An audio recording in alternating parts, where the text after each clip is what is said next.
اور بلا جواز جنگ میں وحشیانہ جارحیت جاری ہے۔ امریکہ اور اسرائیل نے اندھی طاقت کا استعمال کیا۔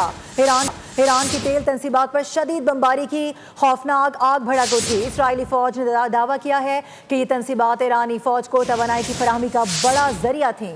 بمباری کی زد میں آ کر 7 افراد جاں بحق ہوئے، متعدد املاک کو بھی نقصان پہنچا۔ ایران میں شہادتوں کی مجموعی تعداد 1400 سے تجاوز کر گئی ہے۔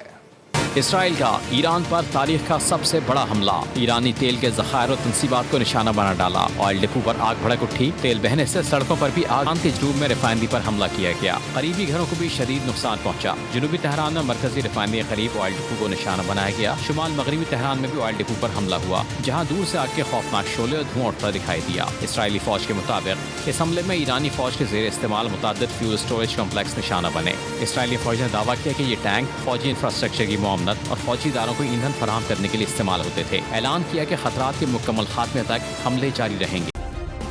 سبسکرائب کریں اور بیل دبائیں تاکہ کوئی خبر رہ نہ جائے۔